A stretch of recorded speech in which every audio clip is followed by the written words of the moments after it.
सजनवर्णशीलं शीलये विघ्नराजम्। ॐ नमः परमहंसास्वादित चरणकमलचिन्मकरन्दाय भक्तजनमानसनिवासाय श्रीरामचन्द्राय। श्रीराम जय राम जय जय राम। श्रीराम जय राम जय जय राम। श्रीराम जय राम जय जय राम। श्रीराम जय राम जय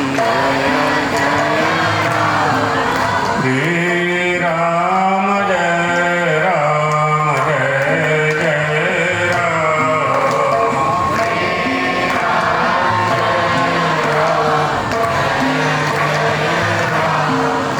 द्वारकाधीश भगवान की जय हो। जगदम्बा महारानी की जय हो। सिद्धेश्वर भगवान की जय हो। पीठदयाधीश्वर जगद्गुरु शंकराचार्य सद्गुरुदेव भगवान की जय हो। हर हर महादेव।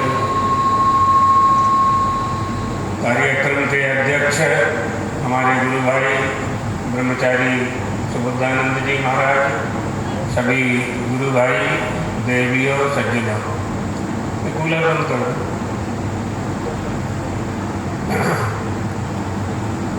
किसी भी समाज की रक्षा यदि करनी है, उसके अस्तित्व की रक्षा करनी है, तो सर्वप्रथम उसके संस्कार और संस्कृति की सुरक्षा करनी पड़ेगी।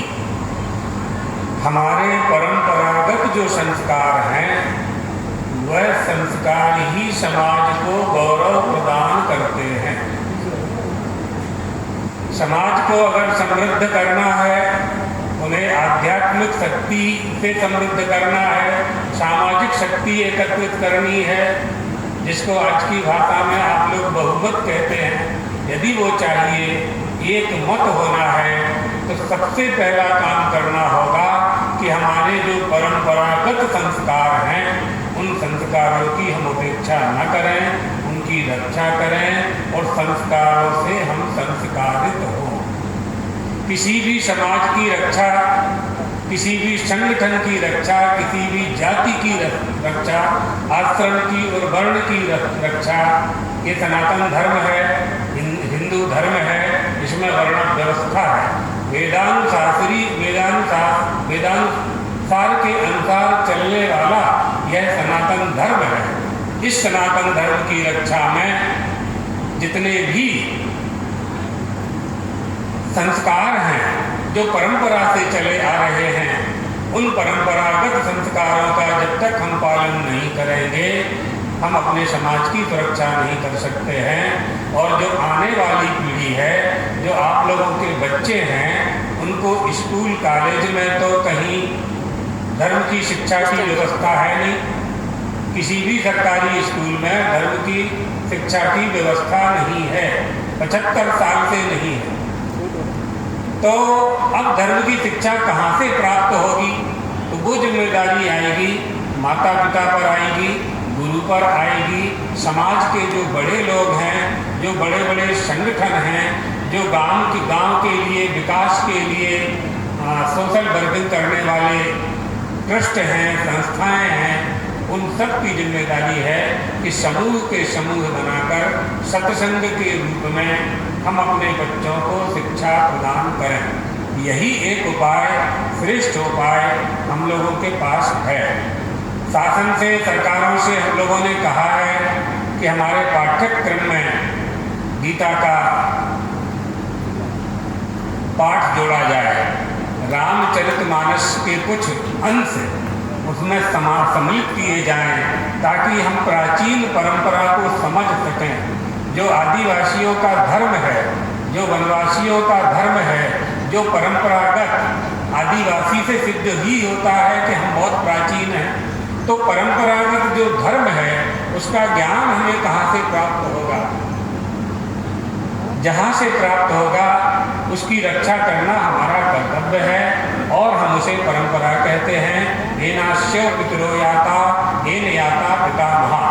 हमारे पिताजी के पिताजी के पिताजी, दादा नाना नानी जिस धर्म का पालन करते थे, जिस परंपरा का पालन करते थे, जिस देवी देवता का पालन करते थे, जिस कुलदेवी कुलदेवता की आराधना करते थे, उन सबकी आराधना करना ही हमारा परम धर्म है। तभी हम सुरक्षित रह सकते हैं। कैसे एक हो सकते हैं? कभी विचार किया आपने अनेकता में एकता को कैसे सिद्ध किया जा सकता है? हम बहुत हैं, एक पिता के 4 बेटे एक नहीं होते हैं।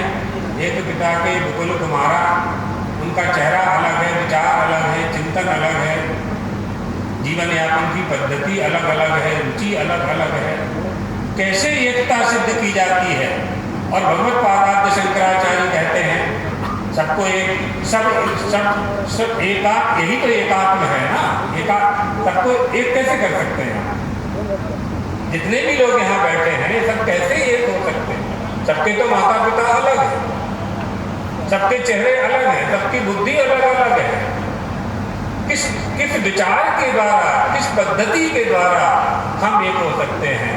तो उसका उपदेश हमें वेद शास्त्रों से प्राप्त होता है, हमारे पुराणों से प्राप्त होता है, हमारे गुरुओं से प्राप्त होता है, हमारी परंपरा से प्राप्त होता है कि हम देखने में भले ही अनेक दिखाई पड़ते हैं, लेकिन सबके चेतन में जो चेतनता प्रदान करने वाला परम तत्व है वह एक है। उसके संबंध से, आत्मा के संबंध से, परमात्मा के संबंध से हम सब एक हो सकते हैं। कुलदेवी कुलदेवता की आराधना के संबंध से हम सब एक हो सकते हैं। यही एकता का उपाय है। धर्म के संबंध से हम एक हो सकते हैं। आपके गांव में एक बेटा है, 100 किलोमीटर दूर एक बेटी है, दोनों के माता पिता ने उसका विवाह कर दिया है। वो दोनों कैसे एक हुए? मंडप के नीचे अग्नि को साक्षी करके जब परिक्रमा की है, उन्होंने सप्तपदी की है और पंडित ने, ब्राह्मण ने मंत्र पढ़े हैं, इमाम कन्या, इस कन्या को दान कर रहे हैं, हम अग्नि को साक्षी किया है, तो धर्म हो गया। उस धर्म के संबंध से अपरिचित एक कन्या, एक वर पति पत्नी के रूप में 100 वर्ष तक अपना जीवन यापन करते हैं। यह जीवन यापन, सुखमय जीवन यापन का फल उनको कहाँ से प्राप्त हुआ है? वो धर्म के संबंध से हुआ है। इसलिए जिन लोगों का यह मत है कि धर्म आपस में झगड़ा कराता है, ये उनका भ्रम है, बहुत बड़ा भ्रम है। उसे दूर करना चाहिए। हम धर्म के संबंध से ही एक हो सकते हैं। हम सब हिंदू हैं, सनातन धर्मावलंबी हैं, तो हिंदू होने का धर्म क्या है? ब्राह्मण, क्षत्रिय, वैश्य, शूद्र, स्त्री, पुरुष, पिता, पुत्र, सबके बीच में धर्म है। कर्तव्य का पालन भी धर्म है। हिंदू होने का क्या धर्म है? सनातन धर्मावलंबी होने का क्या धर्म है? हम उस व्यवस्था से ही एक हो सकते हैं। इसलिए हिंदू किसे कहते हैं? अन्नवादी, क्रियादेशी, नोपस्थायी, निरुत्तरा, आहूत प्रकलापी च हीनः पंच विधि स्मृता। जो अन्नगामी है, यानी परपक्ष का समर्थक है, हमारे हिंदू धर्म, सनातन धर्म के विरुद्ध बात करता है। क्रियादेशी, सत्कर्मों का जो द्वेष करता है, यज्ञ यज्ञादि का जो विरोध करता है। बौद्धों ने यज्ञों में विद्वेष फैला दिया था, हमारी परंपरा में ब्रह्म विद्वेष फैला दिया था। यज्ञों के स्वरूप में विकृति आ चुकी थी, वेदाः अप्रमाणम का उद्घोष होने लगा था। तभी भगवत पादाद्य शंकराचार्य का अवतार हुआ और उन्होंने वेदाः ततः प्रमाणम ये सिद्ध किया। 72 मतों का खंडन करके, विधर्मियों की दीवार को धराशायी करके और वैदिक सनातन धर्म का बहुत बड़ा किला खड़ा कर दिया, जो आज तक कोई तोड़ नहीं पाया। हमारे सनातन धर्म पर, हिंदू धर्म पर बहुत आक्रमण किए, मुगलों ने हमारे ऊपर शासन किया, 200 साल अंग्रेजों ने शासन किया, तब भी आज सनातन धर्म की यह स्थिति है कि आप बद्रीनाथ जाएंगे तो 5-6 घंटे बाद दर्शन होते हैं, इतनी लंबी लाइन लगती है। तिरुपति जाएंगे आप, बालाजी जाएंगे, 3 दिन बाद दर्शन होते हैं। चारों धाम में जागृति आई है। सनातन धर्म, हिंदू धर्मावलंबियों में खूब जागृति आई है।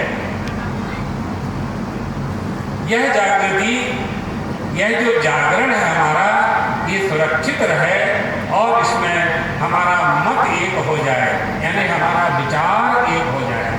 विचार एक कैसे हो सकता है, इस पर भी खूब बात की जा सकती है, चिंतन का विषय है। कैसे हम एक हो सकते हैं, उसकी पद्धति क्या होगी। तो जो व्यवहारिक सत्ता है उसमें एक होना बहुत कठिन है। इसलिए हम आत्मा के संबंध से, अध्यात्म विद्या के संबंध से, आध्यात्मिक उत्थान मंडल के संबंध से, एक दर्थ ही हमारे सद्गुरुदेव भगवान ने आध्यात्मिक उत्थान मंडल की स्थापना की, उसका नियम बनाया, उद्देश्य बनाए, और उन उद्देश्यों में सबसे पहला उद्देश्य था कि आदिवासियों की सेवा यह आध्यात्मिक उत्थान मंडल करेगा, वनवासियों की सेवा करेगा, पिछड़े लोगों की सेवा करेगा और ब्राह्मणों की सेवा करेगा।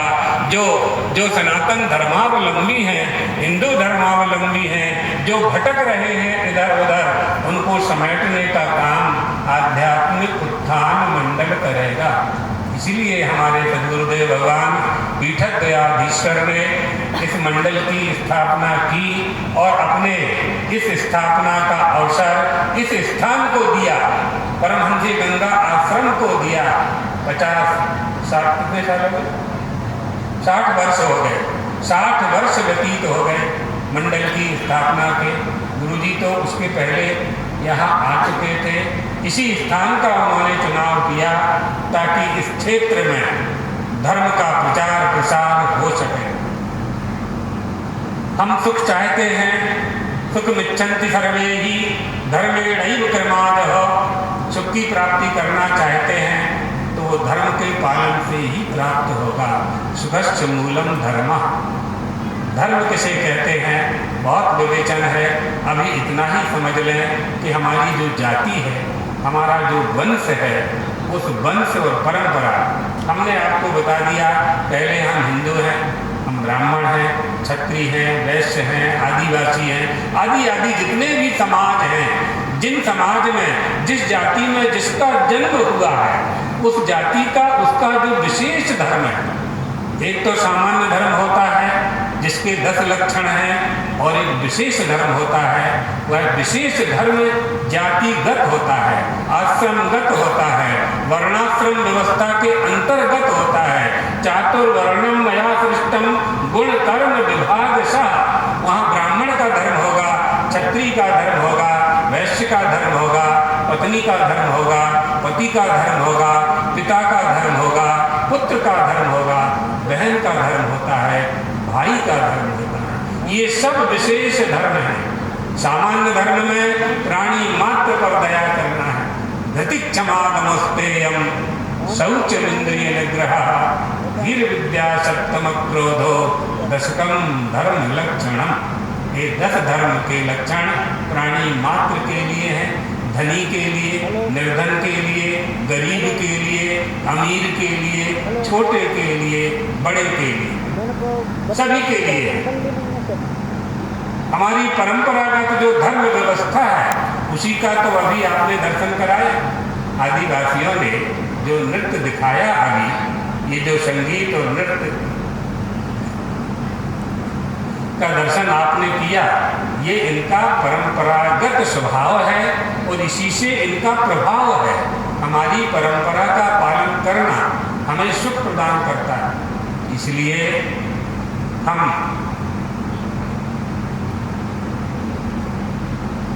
एक बात ये समझ लीजिए संक्षेप में, समय तो बहुत हो गया है, कि हम लोग सब मनुष्य हैं और धर्म पालन का आदेश परमात्मा ने मनुष्य को ही दिया है। धर्मशास्त्रों ने मनुष्य को ही दिया है। ऐसा क्यों किया है परमात्मा ने?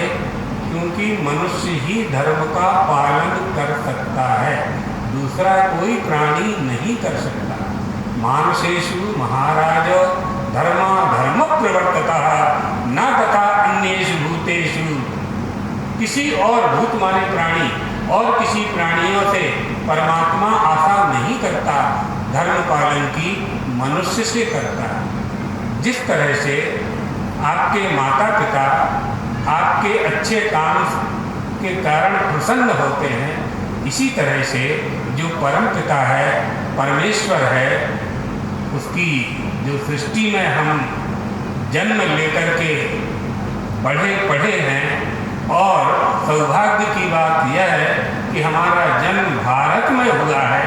भारता गिरे, ये विश्व का आंगन है भारत। अहो हमेशा तुम शोभनम। ये भारतवर्ष विश्व का आंगन है। इस आंगन में हमारा जन्म हुआ और इसी आंगन में परमात्मा बार बार अवतार धारण करते हैं। ये हमने कल बताया था। तो धर्म का पालन करने की अपेक्षा परमात्मा मनुष्यों से करता है। मानुष्य मर्तत मनित्यमपि है धीरा। वेद व्यास जी कहते हैं, अरे मनुष्यों, तुम्हारा देह अनित्य है, लेकिन इस देह के माध्यम से तुम नित्य तत्व की प्राप्ति कर सकते हो, सो करना चाहिए। इसीलिए हम धर्म का पालन कर सकें, इसीलिए भगवान का अवतार होता है। 24 अवतार होते हैं, दशावतार होते हैं, गुरु का अवतार होता है। हम अपने गुरु में भी परमात्मा का ही दर्शन करते हैं।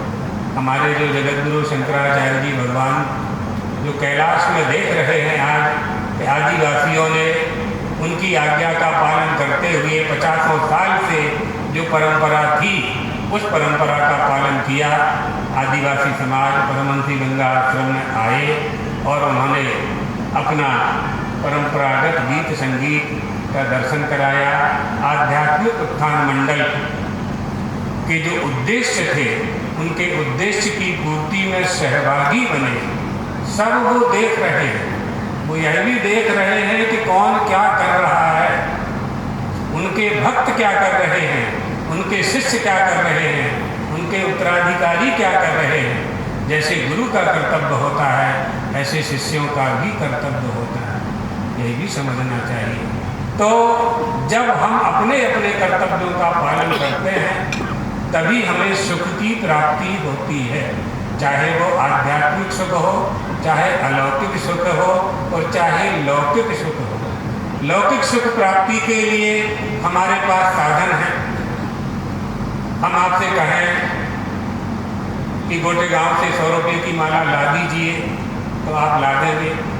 हम आपसे कहें कि गोटे गांव से 100 रुपये का सुख ला दीजिए, किसी की दुकान से खरीद करके, नहीं लाएंगे। वो दुकानदार स्वयं दुखी है, आपको कहाँ से सुख देगा? सुख की प्राप्ति अगर कहीं से हो सकती है तो वह धर्म पालन से ही हो सकती है।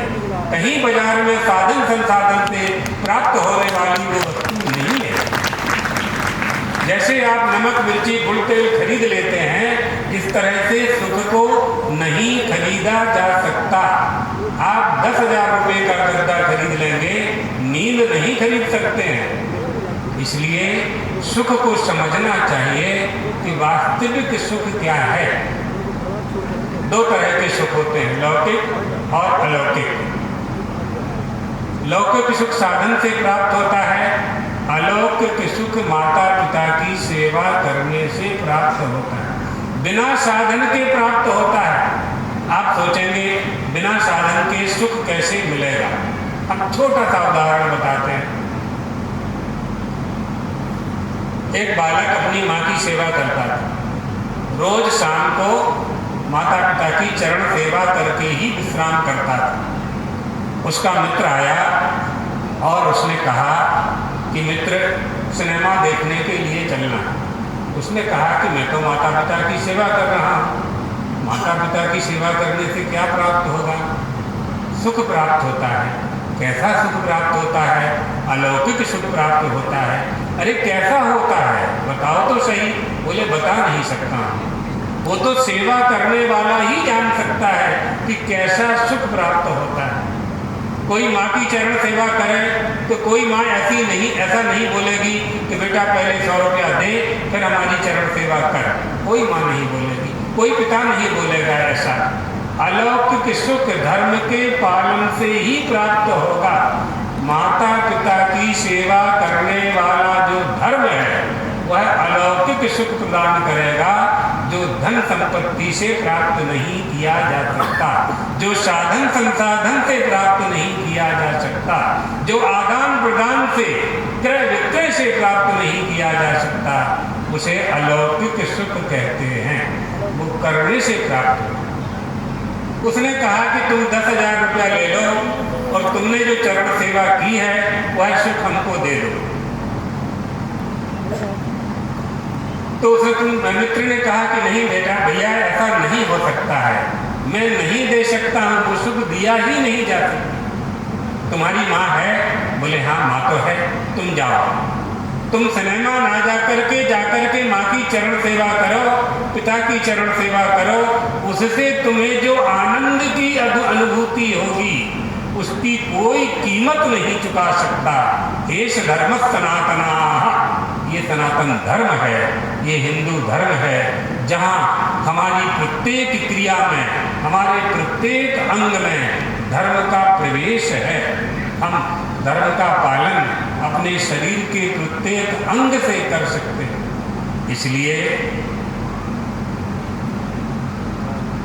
ग्रंथ की और गुरु की आवश्यकता होती है। कल हमने बताया था, ग्रंथ से जब ज्ञान नहीं होता है तब हम गुरु की शरण में जाते हैं और सौभाग्य से दुनिया की बात जो हो, लेकिन इस क्षेत्र को तो ऐसे गुरु प्राप्त हुए जिन्होंने 99 साल तक, 99 साल में अगर 15 साल कम कर दें अपने लोग कि 15 साल बाद गुरुजी यहाँ आए थे, तो 80-85 साल तक उन्होंने धर्मोपदेश क्षेत्र को दिया, पूरे भारत देश को दिया, पूरे विश्व को दिया। स्वतंत्रता संग्राम में भाग लेकर राष्ट्र की सेवा की उन्होंने और राम राज्य की स्थापना के लिए धर्म सम्राट स्वामी कृपात्री जी महाराज के साथ, उनके साथ रह करके राम राज्य के लिए विधर्मियों से उन्होंने युद्ध किया, गौ माता की रक्षा के लिए प्रयास किया, राम मंदिर की, राम जन्मभूमि की प्राप्ति के लिए अनेक प्रयास किए उन्होंने। आज हमारे देश में जो धार्मिक व्यवस्था है उसमें वृद्धि हुई है, लेकिन हम लोग यह चाहते हैं कि उस धार्मिक व्यवस्था में वैदिक शास्त्रीय परंपरा की सुरक्षा होनी चाहिए। वैदिक परंपरा हमारे पिता, दादा, नाना, नानी जिस धर्म का पालन करते रहे, शास्त्रों के आदेश का जो पालन करते रहे, जिस कुलदेवी कुल देवता की पूजा करते रहे, वह हम करते रहें। इसी से धर्म की रक्षा होगी और समाज की रक्षा होगी। आदिवासियों की जहाँ तक बात है, वो अपने धर्म में, धर्म पालन में कट्टर हुआ करते हैं। हमारे सनातन धर्म हिंदू धर्म के विशेष अंग हैं, हमारे ही भाई हैं, हम सब लोग उनके साथ में हैं और वो भी साथ में ही हमारे हैं, साथ में रहते हैं, साथ में ही रहेंगे। बीच में जो लोग विघ्न पैदा करते हैं उस पर हमें ध्यान नहीं देना चाहिए। परमात्मा की सृष्टि है, इस सृष्टि में बहुत विचित्रता है। जड़ चेतन गुण दोषमय विश्व कीन करतार। संत अपने को तो अपनी बात ले लेनी है, अपने जीवन यापन की, सन्मार्ग पर चलने की, व्यवस्थित जीवन जीने की जो कला है वह हमें जान करके स्वयं अपना उद्धार करना है और दूसरों का भी उद्धार करना है। उद्धरेदात्मनात्मानं आत्मानं अवसादयेत, यही आध्यात्मिक उत्थान मंडल का उद्देश्य है। इसी उद्देश्य से सद्गुरुदेव भगवान ने यह प्रकल्प यहाँ स्थापित किया। हमें खूब अच्छा लगा।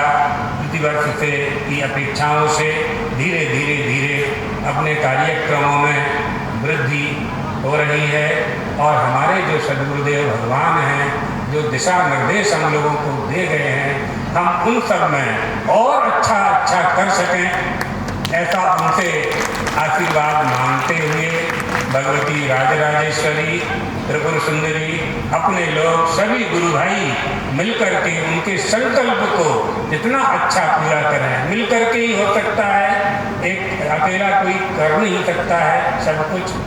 और ये भी हम आपको बता दें, उनके जैसा कोई दूसरा मिल नहीं सकता। तो जो हैं आपके पास, उन्हीं से आपको काम चलाना है, तो मिलकर के ही करना होगा, मिलकर के ही चलना होगा।